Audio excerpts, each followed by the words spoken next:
लाओ मुझे दो और मेरे साथ ऑफिस में चलो।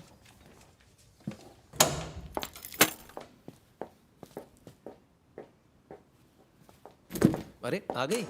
Mom mom mom. ये तुम हुआ क्या है? यही बताएगी। मॉम मॉम, मेरे क्लासमेट्स बताओ क्या भी हुआ? मेरे क्लासमेट्स भी नकल कर रहे थे तो मैंने भी। दूसरे जो करें सो करें, लेकिन तुम मेरी बेटी हो। मैंने हमेशा तुम्हें ऐसे काम करने से रोका है। तुम्हें अपनी मेहनत से पास होना है। नकल करने वाला कभी न कभी पकड़ा ही जाता है। मैं डर गई थी कि मुझे विशेष कक्षा में दाखिला नहीं मिलेगा। नकल के लिए कोई बहानेबाजी नहीं। तुम वैसे भी अच्छे ग्रेड ला सकती हो, फिर तुमने नकल क्यों की? पूरे स्कूल को पता लग गया। कितने अपमान की बात है। अब तो तुम विशेष कक्षा में भी नहीं जा सकती, ना ही कोई प्रवेश परीक्षा दे पाओगी। आपको तो बस अच्छे कॉलेज की पड़ी है। आप ग्रेड्स और कॉलेज परीक्षा के अलावा कुछ सोचती हैं? तो ऐसा चाहना गलत है क्या? तुम्हें अच्छे कॉलेज में देखना चाहते हैं तो क्या बुराई है? देखो इतनी नाराज मत हो। तुम लिन जैसी क्यों नहीं बनती? वो दिन रात पढ़कर हर परीक्षा में अव्वल आती है, और तुम अच्छी आदतों की बजाय तुम बुरी आदतें ही सीखती हो। हाँ, आपको तो बस दूसरों के बच्चे ही अच्छे लगते हैं और मैं हमेशा निकम्मी। अगर आपको वो इतनी ही पसंद है तो उसी की मॉम क्यों नहीं बन जाती? जेरुई, जेरुई कहाँ जा रही हो? वेनुई, वेनुई क्या हुआ? वेनुई, मॉम वेनुई। Mom, I am sorry. मैं चाहती हूँ कि तुम्हें विशेष कक्षा में दाखिला मिले, लेकिन तुम ऐसे दाखिला नहीं ले सकती। तुम्हें अपनी योग्यता पर भरोसा करना होगा। कहते हैं ईमानदारी शौर्य से बढ़कर है। तुम्हें ईमानदारी और सच्चाई से काम करना होगा, ताकि पीठ पीछे लोग तुम्हारी बुराई ना करें, समझी?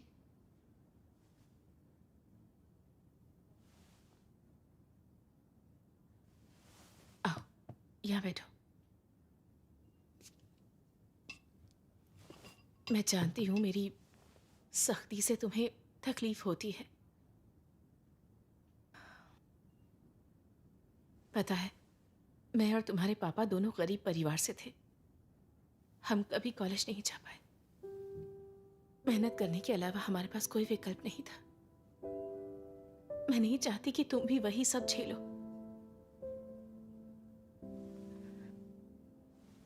चीनी समाज में हालात ऐसे ही हैं। हम जैसे लोग जिनके पास सामर्थ्य और रुतबा नहीं है, उन्हें एक छोटी सी नौकरी के लिए भी घूस देनी पड़ती है, और वो नौकरी कब तक बचेगी हमें नहीं पता।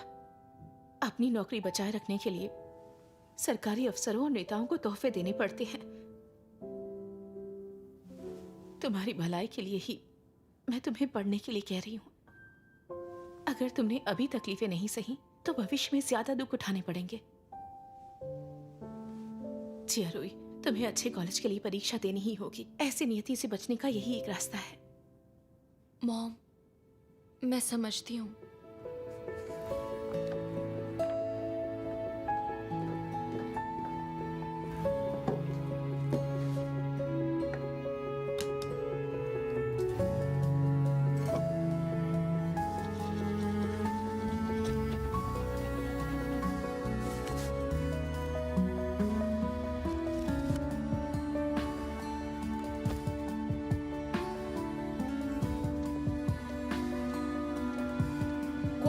Choir, CHOIR, choir.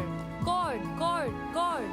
Triangle, chubby, plump, thin. Circuit.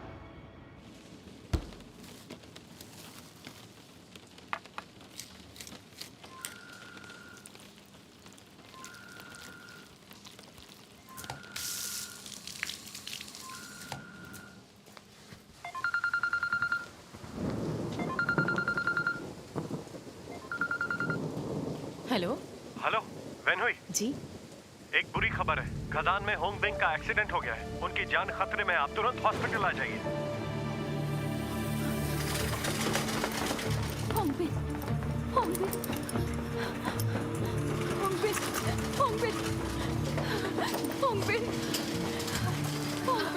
जाइए। होंगबिन की डॉक्टर, मेरे पति को क्या हुआ? काफी ज्यादा खून बह गया है, अभी उनकी जान को खतरा है। अभी कुछ भी कहना मुश्किल है, हम प्लीज मेरे कोशिश कर बेटे रहे को हैं। बचा लीजिए, प्लीज उसे बचा लीजिए। माँ बैठिए। माँ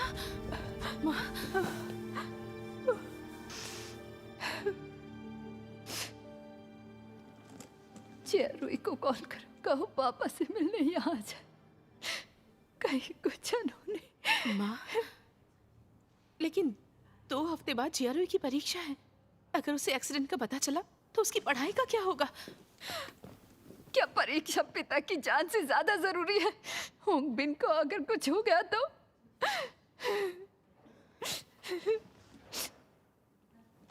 इधर लाओ, मैं फोन करती हूँ। माँ,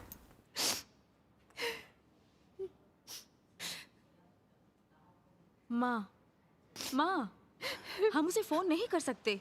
अगर किया तो इन दोनों की बरसों की मेहनत पर पानी फिर जाएगा। माँ,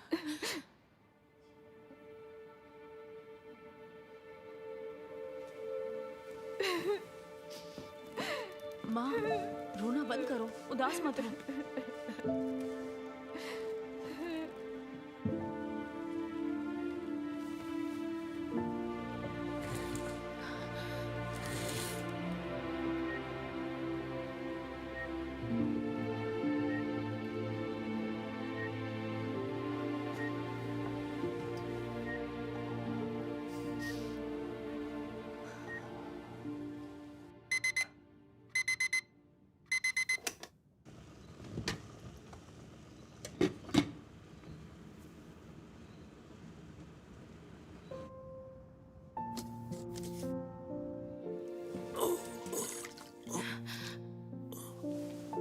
होंगबिन,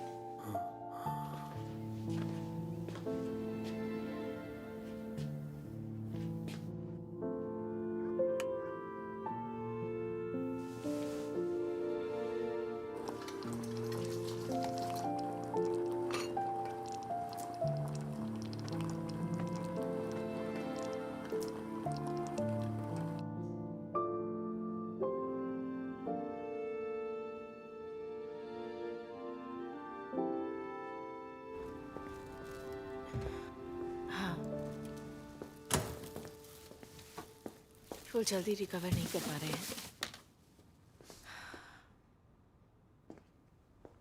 डॉक्टर का कहना है कि उन्हें ऑब्जर्वेशन के लिए अस्पताल में रुकना। मैं किसी और दिन बात करती हूँ, ठीक है? मॉम क्या हुआ? आप बहुत थकी हुई लग रही हैं। नहीं, मैं ठीक हूँ।